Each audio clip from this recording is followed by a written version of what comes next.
Hello, good morning, good evening, good afternoon, ladies and gentlemen. You are welcome to another episode of the Diaspora Global Panel. With me today, I have Jude Unwa Okolo from Dublin and Anthony Heze from the United States.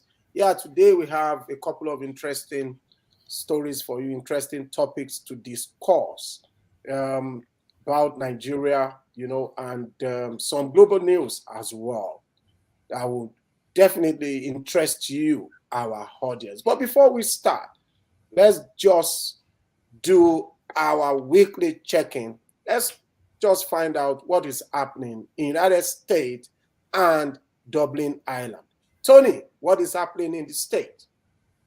Yes, it's another day for us to assess what is going on in our home country as well as our place of abode. You guys saw what went in our House of Reps. It was really uncalled for, where we had to have the legislators, they had to have up to 15 rounds of votes before a political party could appoint the Speaker of the House of Reps. Most of us, we are not really proud of that because much is expected from America. America is supposed to show the world how democracy runs. Mhm. For one political party not to be able to accomplish it in a timely manner speaks volume. But we thank God at the end of the day, we were able to pick a speaker and we hope for the best. Yeah, that's exactly what I wanted to say. That at least you guys made it eventually. Yeah. And from what I heard in the news, that was the longest run of. You understand what I Yeah, meant? Yeah? but That it the just longest run of elections to appoint a speaker. They said at it in the 1890 some or something was when they actually had about 10 or 11 runs. That is a record.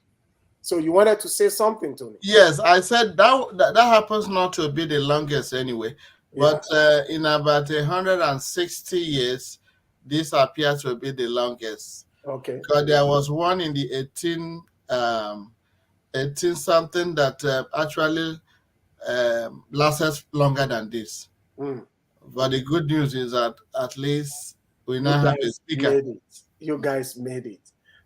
Jude, over to you. What is happening in Dublin Island? Oh, really? Well, thank you, Tony, Dr. Kunle. Yeah, well, Ireland is not much happened over the Christmas period. It's still same weather of celebration. People are trying to come back to work, but things are still a little bit slow for their people. As Ireland, Ireland as it is, there are still people who still believe that Christmas still goes on. So we expect to see changes from next week. That's what I see. Yeah. Okay, thank you so much. Yes, in Canada, the same mood, still in the festive mood, and things are gradually returning back to normal. Like our kids are going back to school next week. So, yes, Canada is pretty much the same. I think United States, the peculiarity of United States made it so interesting. At least we watched a show, we had a busy time, glued to our TV, trying to see what is going to happen in the United States. So congratulations, Tony. You guys finally made it. So today we are going to talk about a couple of interesting topics. We have two major topics for you. One is about the fraud going on in the NDDC, the Niger Delta Development Commission, and, Canada banning foreigners from buying houses in Canada. And it's like, it's targeted. because Yahoo News actually published, a story from the Business Insider, that actually mentioned that they actually captioned it, Canada bans Nigerians from buying houses in Canada. That headline was actually withdrawn, after a couple of days. But we say on the Diaspora Global panel, there is no smoke without fire. So we are going to talk about it as well. But before we proceed to those topics, let's just talk about, stories emanating from Nigeria. As you can see from the text scrolling at the bottom of our screen, appeal court, the Court of Appeal in Nigeria, rules against payment of severance allowance, pension, gratuities, etc., to political office holders. This, I think, is a major news and is worthy of our time. And I think it is a right step, or how do I say it, is a good step in the right direction. So let me go to Tony.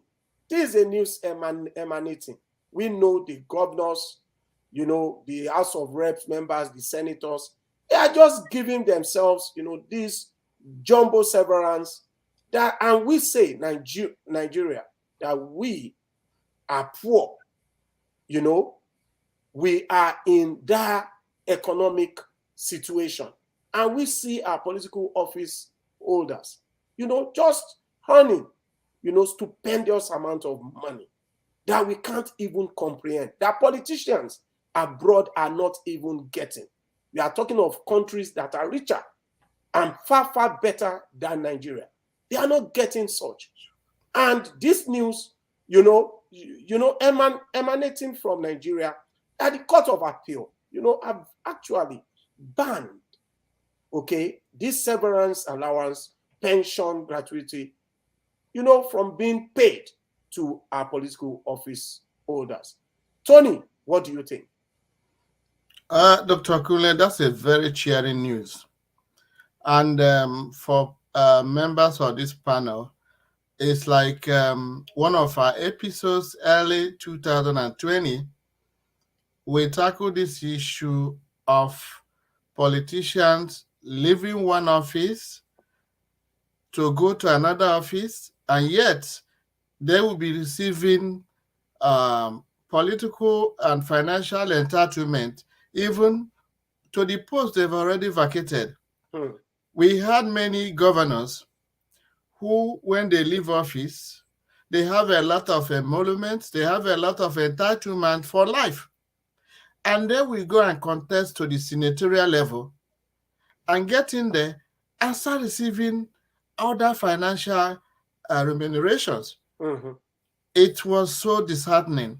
So this kind of news brings a lot of joy, that at least the judiciary has picked it up, and with conscious optimism, we believe that even if when there is an appeal to the Supreme Court, that they will be able to uphold the decision, because this is one of the greatest way to curb embezzlement in Nigeria. This is one of the best to save the economic indices in Nigeria, because the money this group of politicians take away from the national treasury is almost more than 70% of what we have, because they organize themselves and their family and friends and making the country dry. This is a very welcome news, and we believe that if it is properly implemented, Nigeria will go a long way to recover from the downtrodden of our naira. Now, it's very, very important that we will be very, very optimistic that this will be implemented, because the problem with most of our law cases and government decisions is that when it comes to implementation level, it does not always go the right direction. But we believe that with the judiciary being involved, that we will have a success out of this appeal court judgment. Oh, thanks a lot, Tony. And I kind of agree with you. You see, before I go to Jude, let me just read what the appellate court said. It specifically ruled that it is not morally right to pay an elected public officer or political appointee pension gratuity and or severance allowances for holding an office for 3 to 8 years, as the case may be. The court further ruled that it is unjustifiable in the face of the nation's socio-economic reality for new politicians who hold office for not more than 8 years to allocate to themselves huge public funds in the name of pension and severance package, while civil servants that committed most of their active years in the service of the nation are denied their retirement benefit. As we can see, the court laid it out clearly. Jude, over to you. Yeah, you can see this has been a cumulative pain on Nigerians over the years. It is now time for the court to act against such anomalies. For the politicians who fix their salaries, political office holders who are there and campaign for their salaries, at the same time, give themselves salaries when they resign, when they retire, so that to be sure that whenever they leave office, their money continues. You see, they make the laws while they are in office, and they want to continue with that kind of mindset when they leave office. So that's why they make law themselves, so that when they benefit when they come out of the office. It is morally wrong. Appeal court, you can see yourself that it has been explained that this is like a fraud. There are millions of Nigerians who need money. They don't have access to even government money. I can bet you there are some Nigerians who have not even enjoyed one thing of Nigerian resources. And there you see someone who has been in office for years, having ruled for 8 years in an office, and still come out, continue getting money in many ways. Billions. Yeah, billions in many sections which are divided amongst themselves. I mean, they don't think about tomorrow. They don't think about the common man. I mean, it's so heartless. It never happens in the West. I don't see where you can see such anything happening here. People who are in office in the West always think about people they are governing. They think about the people. You can see here in Ireland sometimes they give you some things to help you in your household. For instance, they can give you they can top up your electricity to help you because they know that the household is suffering. They send you some code for free. That's what the politicians think. They think about the people who put them in office. In the Nigerian situation, is opposite. They think about themselves and their family only. This is not. It's not wise. It's not wise. It's not morally okay. And it's a sin. I mean, we should think about it and make sure that the law, which the appeal court have denied, whatever they have, the way they denied, sticks to that, and no one will change it in future. So that's what I think it should happen. Yeah, that is great. Let's just hope that this law is going to be rubber stamped by, you see, all the state governments, the federal government. And let's just say that this is my own take, not the take of Diaspora Global Panel. And I'm saying that, anybody that is aspiring to be our president, especially among these three people, Tinubu, Atiku, and Peter Obi, any one of them that is not committed to reviewing and revising these jumbo salaries being paid to politicians does not deserve our vote, does not deserve to be the president of Nigeria. This has to stop. This craziness has to stop.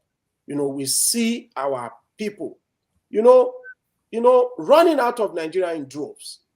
because the economic situation is not palatable.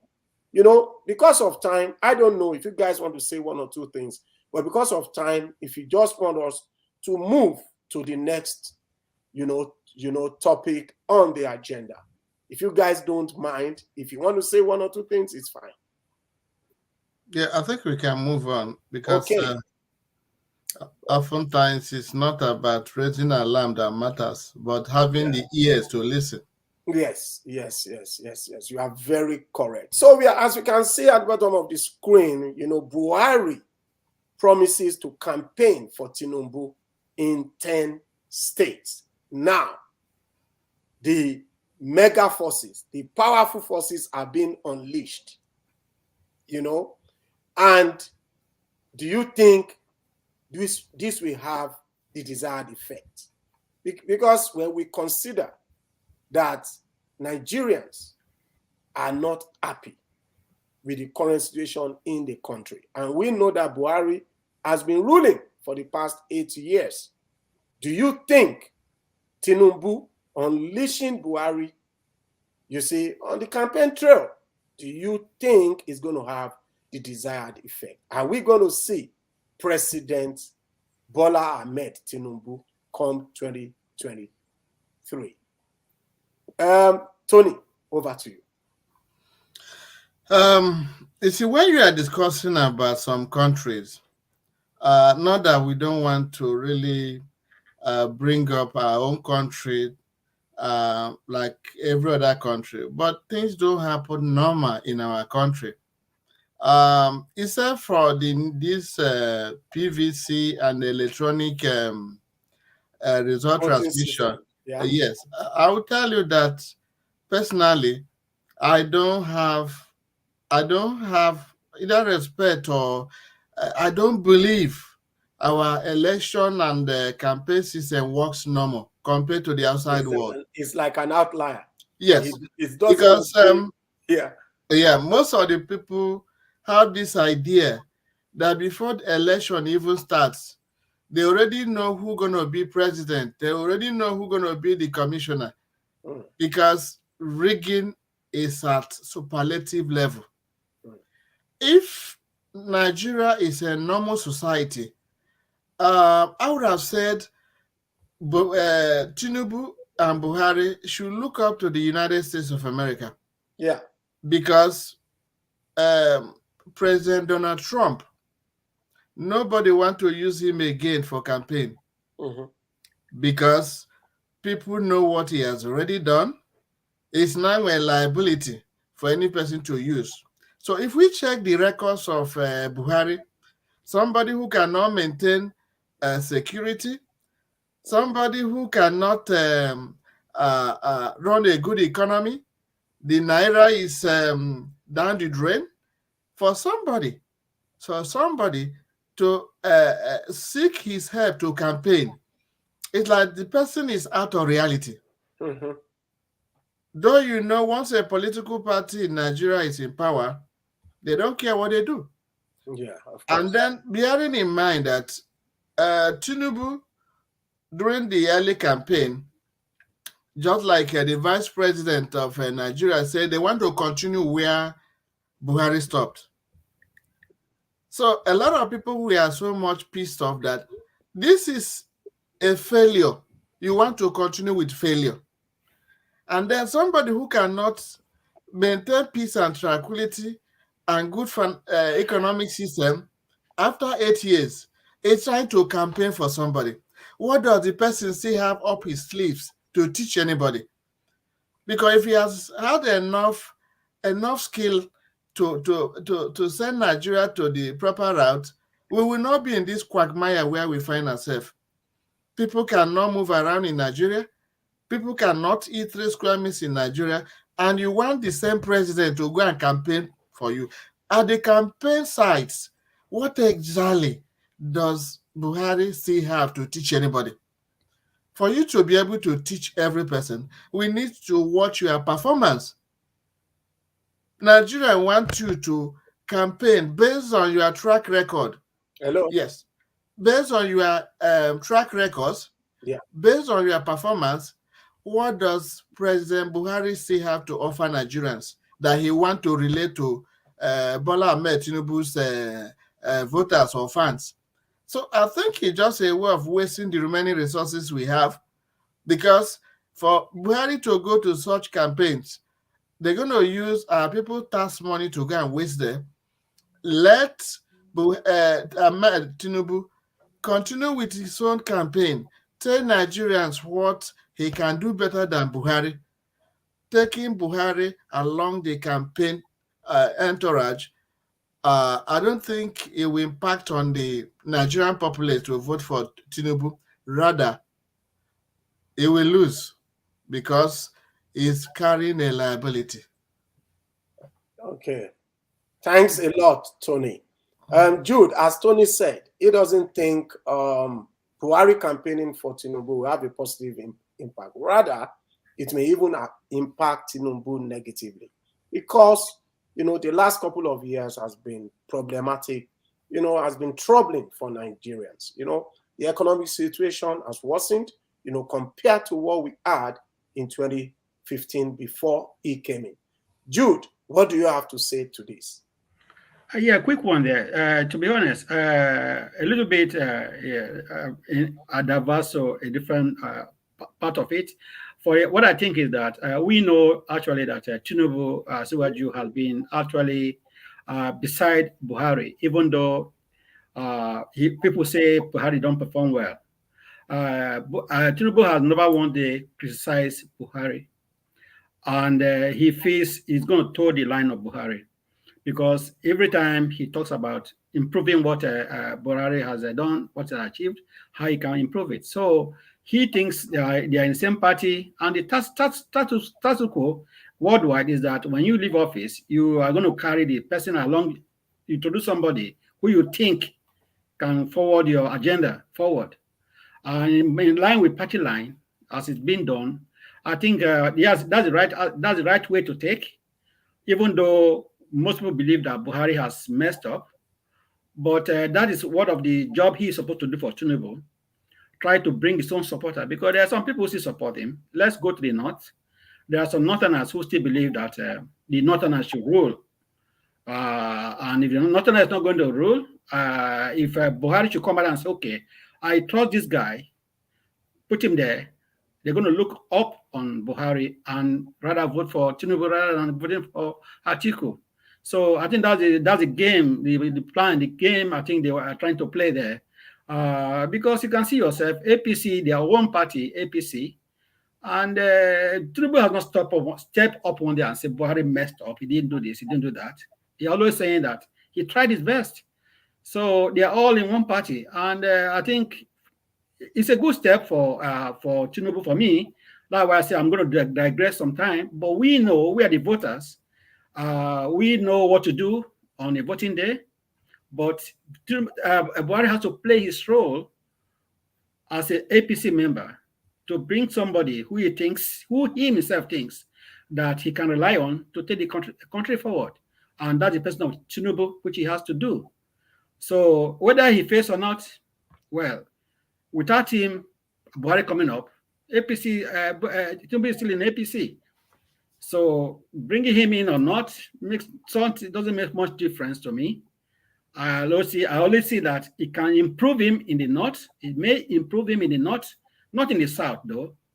In the north, he might be able to get some clique who side Buhari and might push them down to Tinubu. That's what I can think about it. Okay, thank you. Honestly, for me, I am a little bit wary. Even the support of Buhari, you see, I am actually not convinced about the sincerity of the northern APC members, because we can see that many people, many leaders, many APC guys, that were serving on Tinubu's presidential campaign committee are resigning in droves. They are resigning, one of the example is Abdul Mumuni, who was the one campaigning for Tinubu then at the outset. of his presidential, campaign, and was the one that said, Oshibaju is a nice man, but it wasn't his time yet. If you remember that interview on channels, okay, the guy left the APC and aligned with Atiku. So I'm just saying that for me, I do not know what the impact of Buhari is going to be. You see, and as Tony said something. He said that Nigeria is like an outlier. We can't really say because we don't obey the laws of political gathering, political campaigns. Things just happen. Things just happen in Nigeria. So we can't really say for sure that the impact of Buhari is going to be positive or negative. So, and I think I share the same sentiment as you guys. Let's just move to the next topic. And it's about the Japa syndrome happening in Nigeria. It came up in the news yesterday that the UK are to begin massive recruitment of teachers from Nigeria.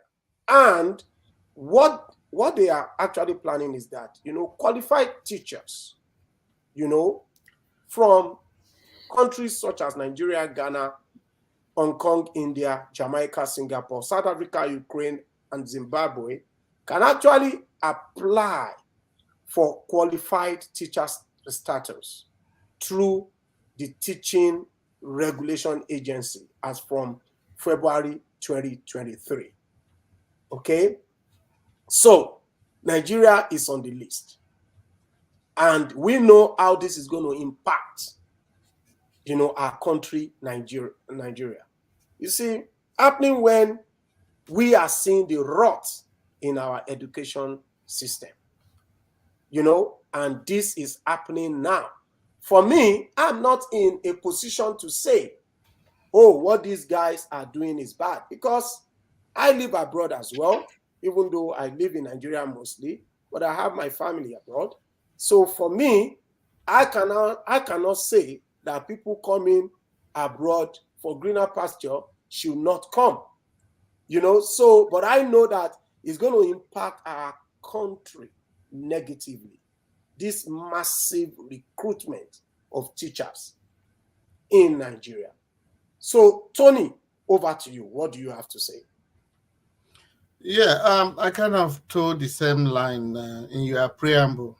We're going to look at this from 2 points, individually and as a nation. To an average Nigerian who have been teaching, no salary, no security, a lot of things are not moving well, it's a good opportunity. Because if your home country does not value you, go where they value you and where you can survive. Now, if you look at it from nation to nation, it really shows that Britain, being our former colonial masters, have no interest at heart about what is going on in Nigeria. Because if Britain, who have been hearing all the hula ballo in Nigeria, insecurity, economy going down the drain, part of the petroleum resources that we are complaining is being siphoned goes to Britain. Some of our politicians stock our money in Britain.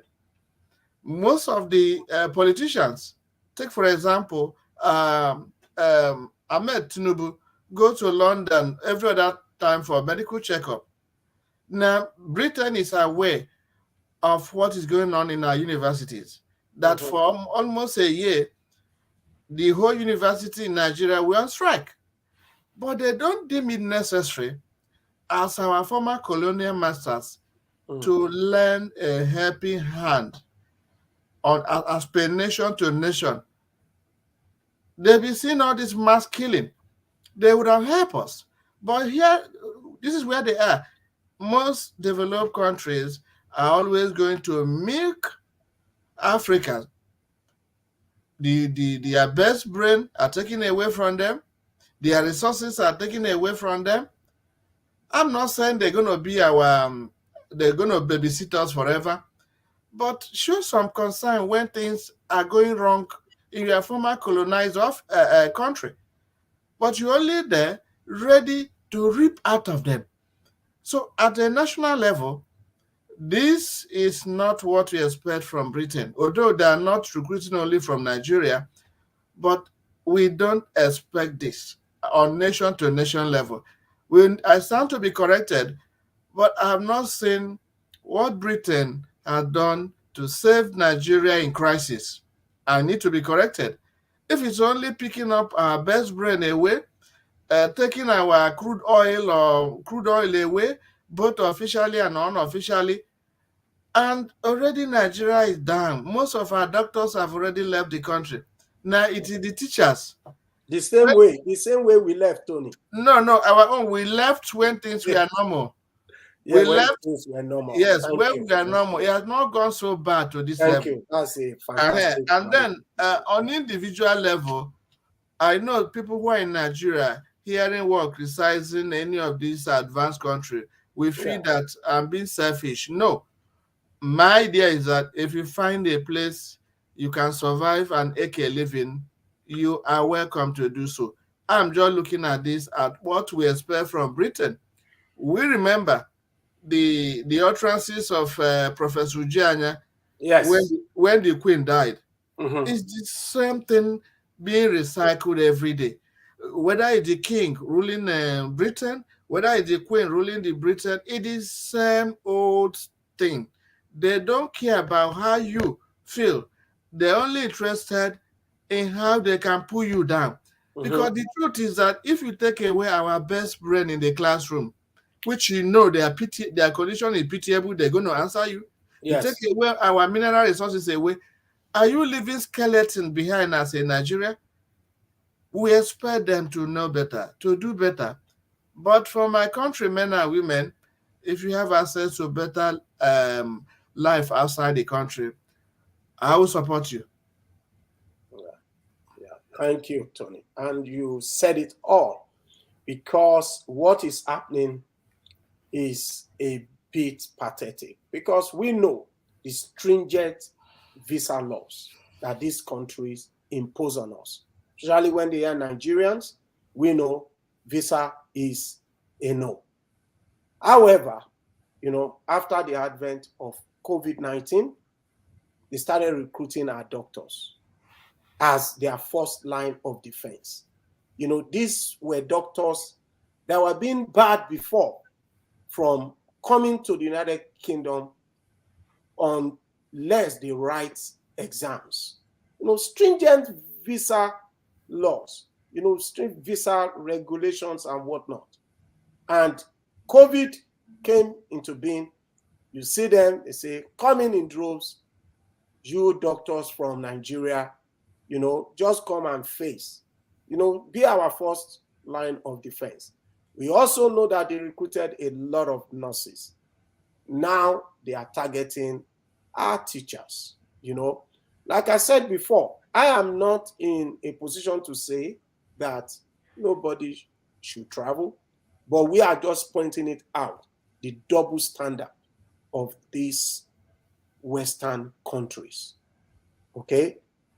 Jude, what do you have to say?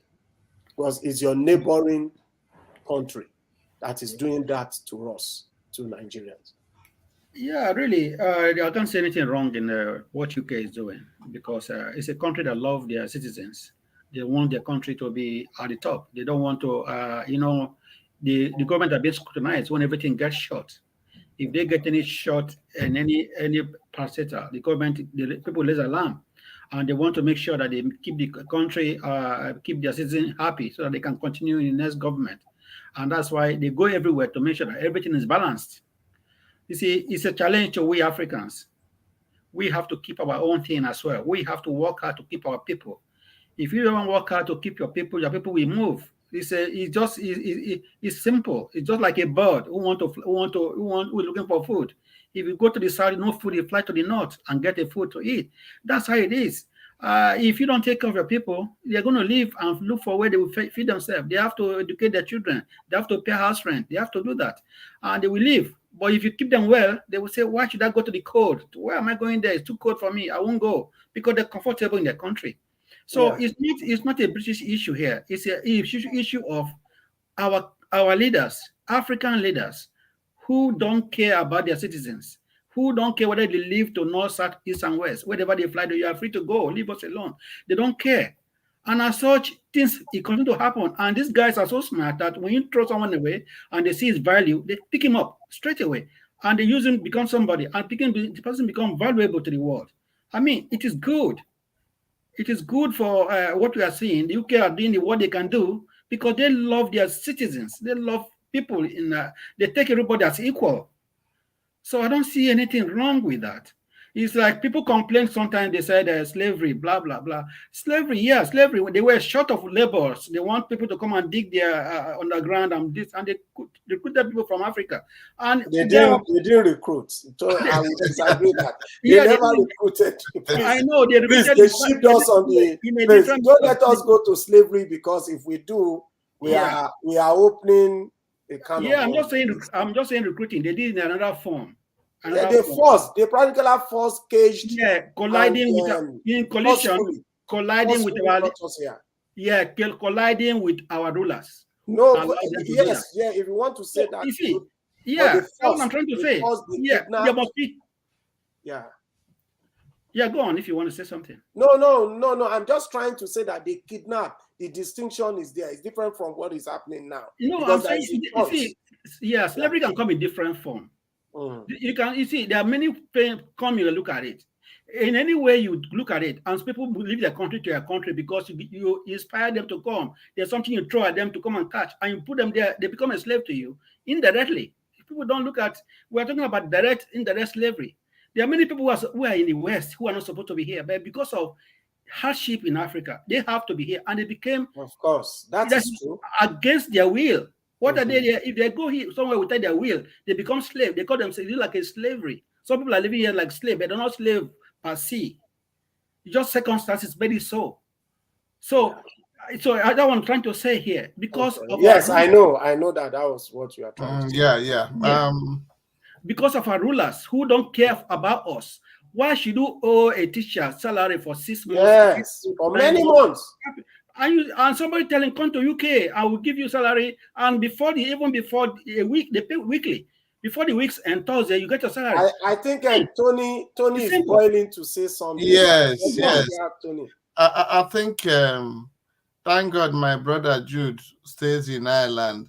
If he's making this comparing slavery with voluntary immigration, some of my American brothers here will fight him on the street. So we should always differentiate slavery from voluntary immigration.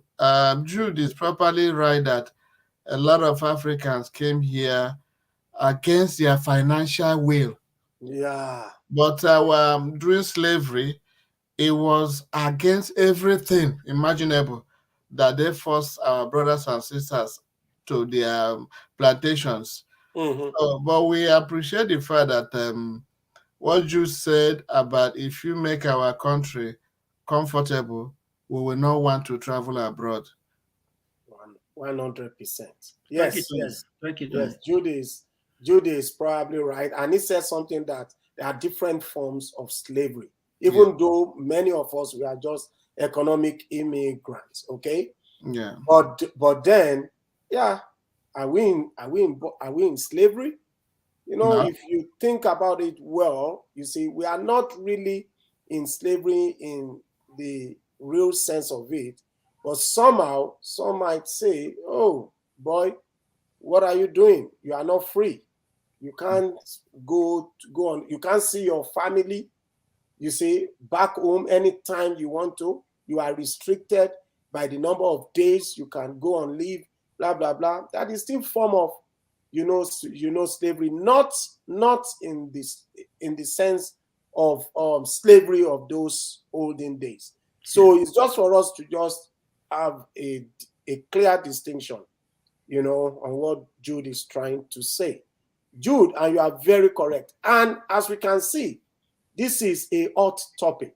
And I want to say to our viewers that next week, we're going to discuss this in depth. And we are going to, delve deeper into what the UK is trying to do. And we will try our best, okay, to enlighten Nigerians on how to go about it, how to actually get a teaching, certificate, a teaching status in the UK for you to avail of this program. We are not here to say, do not come. If the program works for you, stay tuned on our program next week. We will offer you a deep insight into what the UK is trying to do and how you can avail of the opportunity. Barring additional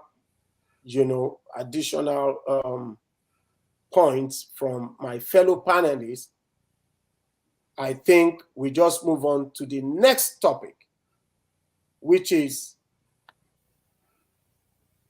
money from NDDC taken to Dubai, UK, Canada, Abuja, etc.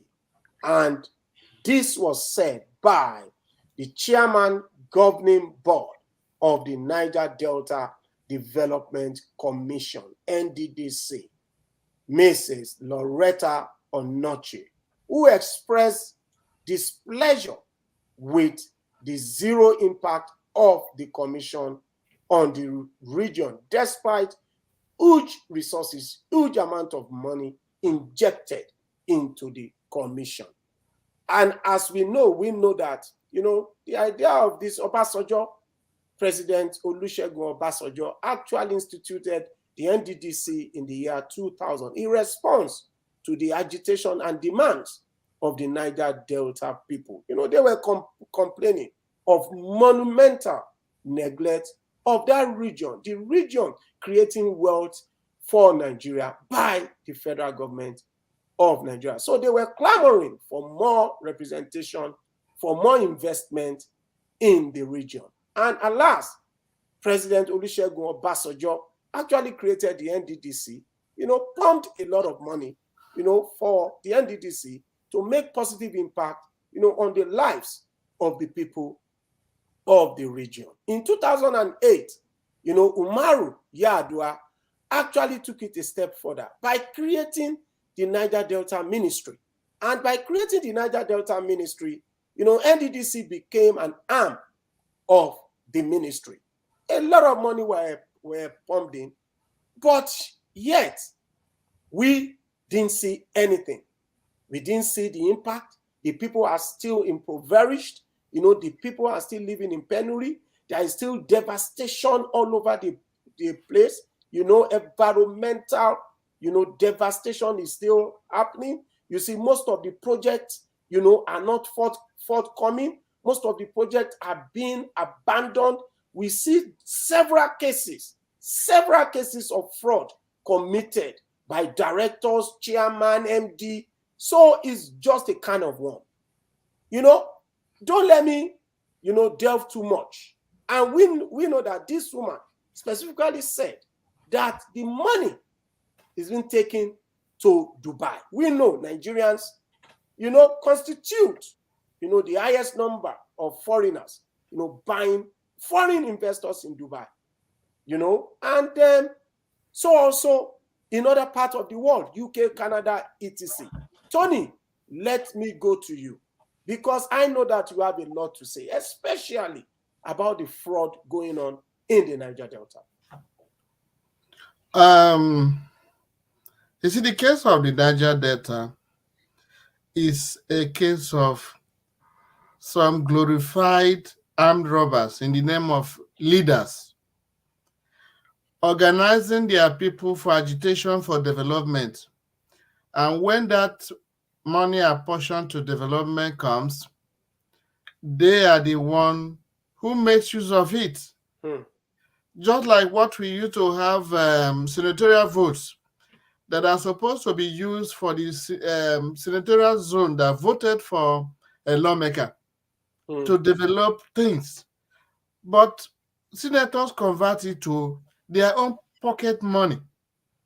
The same thing is happening right now, where you see Governor Wike, Jew's best friend, opening up projects. Opening up project developed out of the rest of the Niger Delta governors. Some are we are quoted as saying that the money allocated was not so much to make some significant change. And your counterpart in Rivers State is making good with the money, apart from other quarterly federal allocation. So most of these leaders and governors in the Niger Delta are the architect of the misfortune of the Niger Delta. Even when you have all these directorate to take care of Niger Delta, once you put somebody in, it becomes a cankerworm. That rather than doing the job, we make sure that the intended purpose is destroyed, the money is embezzled, and because they know offenders are never punished in Nigeria, as far as you pay your godfathers. Because why things are going wrong in Nigeria is that no matter amount of money you embezzle, you can only be penalized when you did not share the money. You aggress. Yes. Once you share, you are yes. If you are greedy, want to use the money alone, you have to be noticed. But once you get the money, and the powers that be, the godfathers, get their own share. Tony, you know about this system very well. Because I was there. Let me give you another example. When our best friend Adedibu of Oyo State, yes, when he was alive, all the local government in Ibadan, after each federal allocation, he had to send his own, otherwise you'll be out of office. Wow. So this thing is definitely Nigerian-wide. It depends on which area you are describing. Take, for example, the NDDC, the man they have just caught, Isima Ekere, whom they accuse embezzle some amount of money. 47 billion. Right. Which is just chicken pocket money. Yes, it's alleged contract fraud. This is an allegation. Okay? If this guy did not pay the godfathers, he will be in trouble. But if he has paid his godfathers, you only hear when he was arrested. You won't hear the end of the story. This guy who have contested for gubernatorial election, I think in Akwa Ibom. Right. This guy is an estate surveyor. Estate surveyor and valuer who knows that if he has committed if this alleged crime is committed, if he's practicing as an estate surveyor and valuer, his license and practicing instrument will be withdrawn. Yeah. He can't practice. But once they get involved in government, it's a different ball game. This is a guy we know very well. He graduated from University of Nigeria in 1986. He got elected. I am a member of the Nigerian Institution of Estate Surveyors and Valuers. He is the same, unless they have expunged him. He knows what it means about accountability. Because if you are an estate surveyor, you are always accountable. But when you get into politics, oftentimes you discover that you will lose your skills or ideals because the political terrain is different from professional terrain. So this guy, you remember on this platform, we've discussed on various people who have embezzled 100 billion, 80 billion. Which jail are they now residing in? I'm asking you guys, do you know where they are? We just heard the beginning. We don't hear the end. They have been detained, but yes. And another thing you guys should realize that in Nigeria, Southerners are treated differently from the Northerners. The people who have embezzled billions and billions, including oil money, when they embezzle, you don't hear the end. You mean people of northern extraction? Exactly. Yes, when they commit offense, sometimes it's treated with levity. But when you are from the south, I can tell if this guy with the allegation, if actually embezzled, what must have gone into his private purse may not be up to 100 million. He had to share.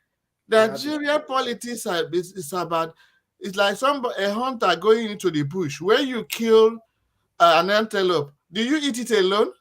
You have to share and distribute. So that's why things are not going on well until the new political elite, especially those who are going for presidential, can assure us that this fraud will not continue. We don't just waste our time and money raising an alarm and it just die a natural death. It's not expected, and we want the new crop of politicians to help us out.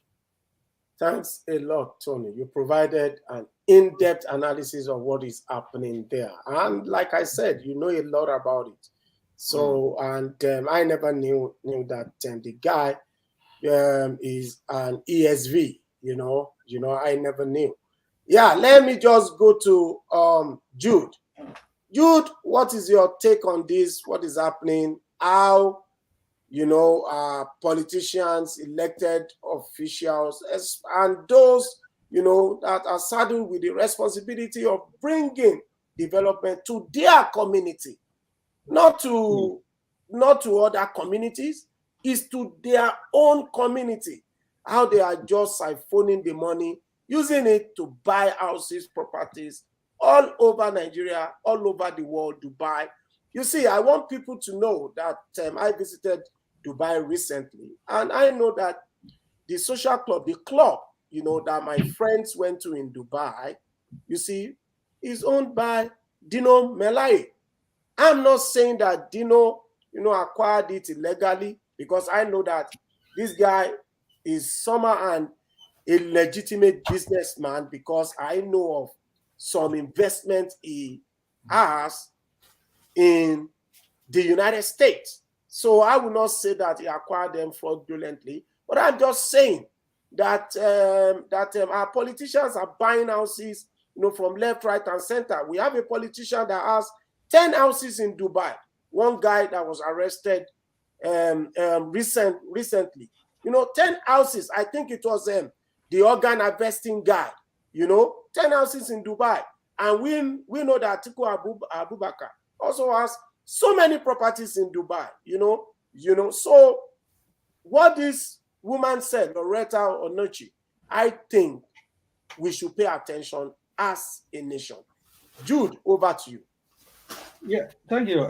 That's come to a point where we have to actually scrutinize our people in government, the people, our rulers who are ruling us, the government people who are there, who are supposed to protect us, Nigerians.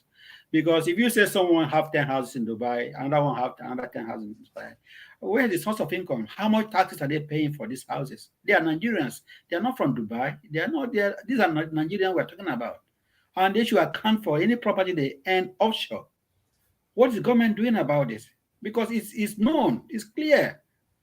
Fine, if they spend even if they spend their money buying those properties in there, how much are they bringing back to Nigeria? How much tax do they pay for them? Because they are from Nigerian descent. These are property. These are symbols of Nigeria worldwide, and Nigerians have to look into it and look at how they get resources from those investments they have done outside the country. But the worst thing is that when we talk about Niger Delta development, it's a shame that the leaders in the Niger Delta who knew that the resources of the Niger Delta have nothing to come about since oil has destroyed their land. The reason why the Obasanjo regime actually commissioned did this commission was to help the people of Niger Delta to stabilize in another way, because their land is gone. People are living there like slum. People are not having. If you travel down there, you will see them the coast, the waterway. They are all dangerous. They are all polluted, and they are trying to see how they can bring money to that area to bring that place to a different perspective, so they can survive with other things. And they award contracts Yet, when they are on contract, their people are the people who get this contract. And instead of using the money they get from the contract to improve that land, they send it out of the country. You see how wicked they are. Look at the case of Ponde issue. Look at who collapsed for a few minutes trying to. Ponde in 2020. Yeah, 2020 collapsed for 14 billion fraud. No, 40 billion. 40 and billion. It was being investigated in the house, and it pretended to collapse. Yeah, to collapse. This is a professor who his people are dying. Niger Delta is one of the slummiest area in Nigeria, as far as I'm concerned. The waterways are bad, the roads are bad, they can't farm, they can't do anything. And the government has said, yeah, these people are the people giving us money. Let us see how we can make bring a infrastructure for them so that they can use it to see how they can. And they become giving money to that agency, yet nothing to show. Like Tony said, my friend Wike is the only man that I see that works in that area. He's the only one that can actually push something into a conclusion. Others are just taking and sending out of the country. I mean, we're coming to another dispensation. This election we are thinking about should not be on political appointee. It should be on expertise. Who are qualified to do this job? Who are those? Because if you look at a Ponde issue, contracts that probably awarded to him are being connived through members of the House of Rep. He doesn't just take the money just like that. There are people, because when they are work contract, it goes through members who are going to support him to get their contracts. Like Tony said as well, they have to get some share out of it. And when they bring him to the house, they find a way to cover him up, and they don't bring out the matter any further. They just show him as a showcase. We have dealt with it, and it's gone. Because there are many people who are involved in that. There are many what I call divisive mechanism where the money goes. And if you hold him accountable, that means 5 or 10 people will be accounted for as well. I think you wanted to say that the ministry, not the Niger Delta ministry, not the House of Assembly. I mean House of Representatives. Because he is answerable to the ministry of the Niger Delta. So probably people in the ministry will kind of cover him up. But then we know that what happened in Ponde's case was that, he divided the contract, because as the MD, he had the authority to award contract, I think, to the tune of about 50 million. I'm not sure, I'm just saying. So what they now did, was to now divide the contract. Let's say they want to give out contract worth 2 billion. They will now divide the contract into chunks of 50 million, so that he will be the one awarding it to bypass the ministry. That was what those guys did. Just to shed light on what you said, you are perfectly correct. Yeah. And you are very, very right and on the right track. And if you still want to continue, it's okay. No, my question is why is the people, our legislators, the House, our people, the House of Rep, why would they not bring this matter, bring it out to limelight? Yes, they did. They did. Ponde actually collapsed, during the hearing at the National Assembly. It collapsed there because they were the one that revealed most of his atrocities. And to be honest with you, I think the National Assembly tried, in terms of their oversight roles and responsibilities. I think they tried. They were the ones that actually exposed all these rot. I think there was a petition against him to the National Assembly, and the National Assembly took it up. But as Tony said, maybe if he had watered the ground, maybe extensively and excessively, maybe he would have gone scot-free. So let's just leave it at that, because our time is fast spent. But then let's just quickly discuss this, because I noticed that in the same vein, Canada, that has now become a new destination for many Nigerians to invest in real estate, has actually banned, you see, foreigners from buying homes in Canada. The new housing law, went into effect on January 1, and it prohibits the purchase of residential property by non-Canadians for a 2-year period. And there's a statistics that 1 out of 10 purchasers of residential apartments are foreigner in Nigeria, or should I say is a foreigner in Canada. And I think the statistics says maybe 5 in 20 of purchasers of residential homes, are foreigners in Canada. So the statistics is really, really high, 1 in 10 and 5 in 20. You see, so Canada, to prevent, the surging cost of houses, let me just leave it to you guys, to really delve into it and why Canada actually proposed the law. But before I do that, let me just say this, because I announced, when we first started, that the Business Insider, a reputable, online, publishing outfit, they have a huge presence on Instagram, Facebook, and other social media platforms. And Yahoo News, which is also reputable, is quoting them now.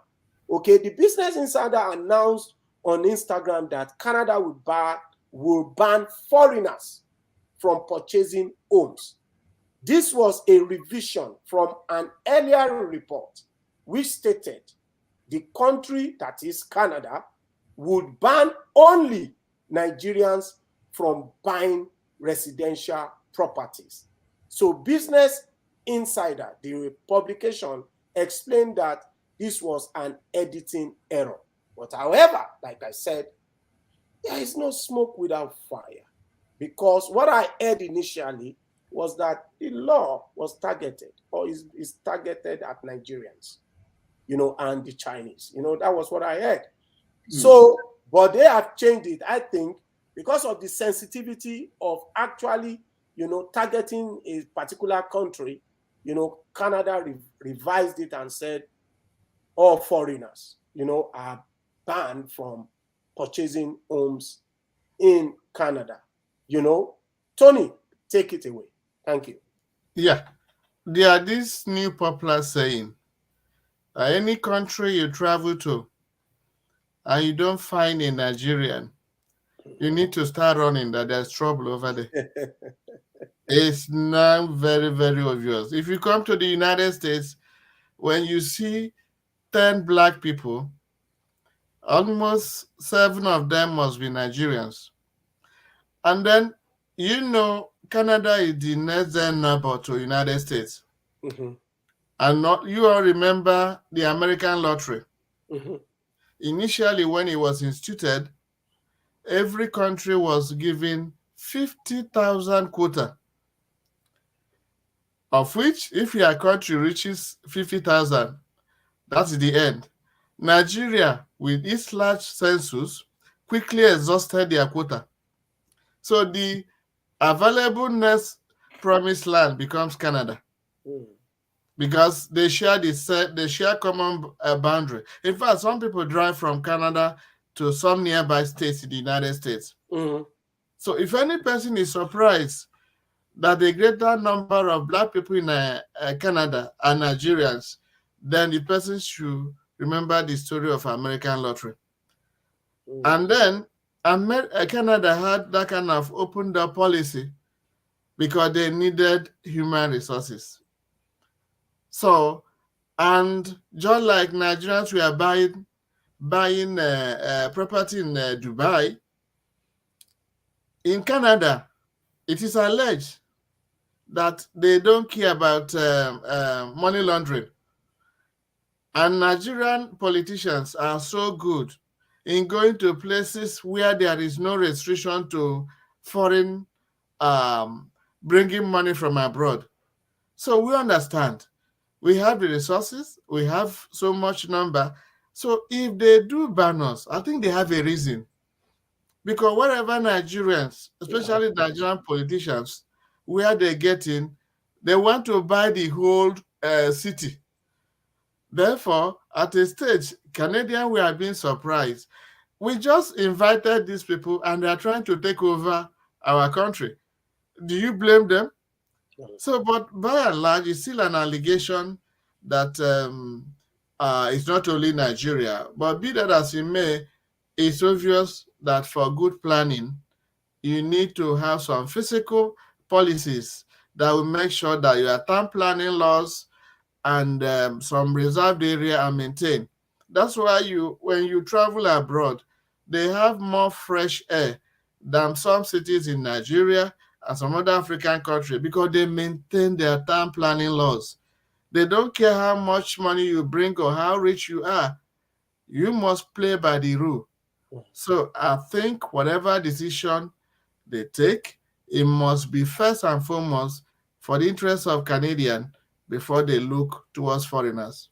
Yes, yes, yes. Because what has been happening is that prices of houses are skyrocketing. In the last part of 2022, okay, price of houses skyrocketed. No, sorry, in the middle of 2022, skyrocketed by about 30% in some provinces. So because of that, for affordability and whatnot, the government decided to curb foreigners from, mopping up available properties in the market, and also to control the prices, from going higher and higher. And then, as you said, and I think what you meant to say was that Canada cares about money laundering. However, the definition of money laundering that we usually, have at the back of our mind, might be different, because they allow legitimate money to come in. If you have legitimate money made abroad and you want to come and buy, I don't think Canada had restrictions until now. Although there are some provinces that will kind of impose higher taxes, okay, because you are a foreign investor. It happens, okay, higher property taxes and whatnot. So, yes, as you said, you are very correct, Tony. Thank you for actually delving into it. Jude. I just want to, excuse me. What I mean by the issue of money laundering is just bringing money from abroad. Anyhow, every country, like United States, they don't. If you are doing so well, you have a company. All they need to know the source of your income. They don't regard that. Yeah, internal generated money are not being questioned as far as you can give source of your income. Yes. But the one concern about money laundering is actually, say for example, bringing money from abroad, from Nigeria, which they cannot really identify the source of your income from Nigeria. Right. Yes. Even the agencies that are saddled with the responsibility, might not even give the the correct feedback. Maybe they are not dependable. They are not dependable. Maybe you know exactly what I'm talking about. That sometimes you get fictitious, reports, that are not authentic. You see, emanating from a well-regulated Nigerian agency. And you now say, how did this come about?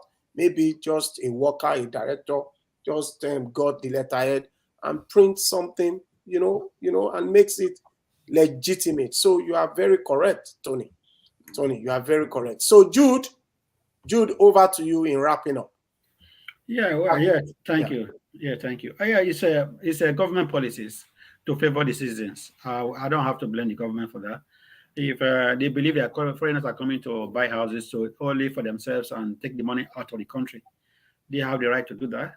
And they are probably trying to attack in their laws. before, because they say it's for only 2 years. Within Yeah, these two, it's within only these 2 years actually. yeah, within these 2 years, they can tighten their laws so that when you buy, they will have something they benefit to the citizens. Government cannot just say that. There's a reason why. Houses are skyrocketing. The citizens have no still suffering from housing issue, and there are a lot of houses being bought. There's nothing coming out from what they're saying, so they have to stop it. Yeah. So until the government tighten their laws in 2 years, I think that issue will be reversed, because every government want to make money. They want people to bring money to the country to invest, Yeah. but I think they are trying to tighten up the loopholes. Okay. Yeah. Thank you so much, Jude. Yeah, I think we have come to the end of the program today. What do you think, guys? This is a good note to rest.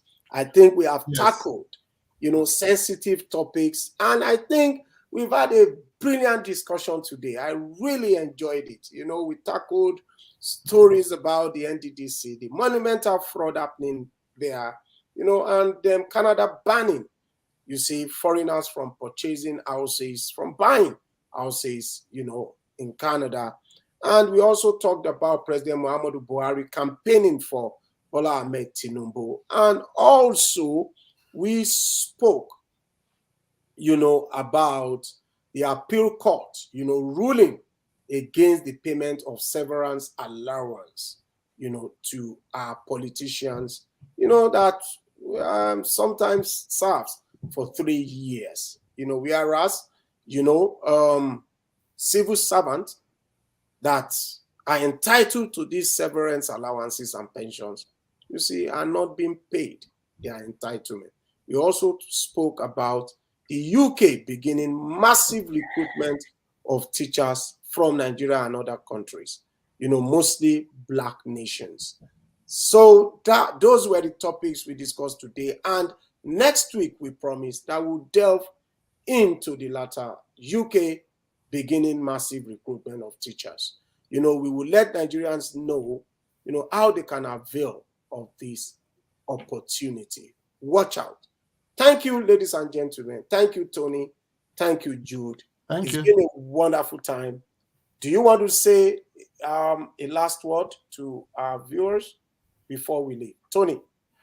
Yes, just very briefly, we urge our audience and viewers, we need your feedback, we need commentaries. Most of the analysis we made on this program, many of them are based on allegation, and we want you to kind of support what we are doing. Where you have more information on some of the topics, kindly give us make some commentaries, give us your like. We urge you, because your feedback enables the program to continue to survive. Thank you. Yeah, thanks a lot. Yeah. Jude. Yeah. Well, I think our viewers have to still watch out, because as we approach the new year, we are trying to bring some health topic that will help them throughout the year. Watch what they eat, cholesterol level. In fact, health as in general. I think we are having some packages for them, and they should watch out, so we can be able to go throughout this year without much issues on the health side. Thank you so much for being part of us, and we appreciate that you come to run with us for the next months ahead of us this year. Yeah, thank you, ladies and gentlemen. So we will see you again next week. Please stay tuned to our channel, subscribe to it, and give us a like. We'll see you again next time from Tony, Jude, and myself, Olakunle Lemboy. Bye.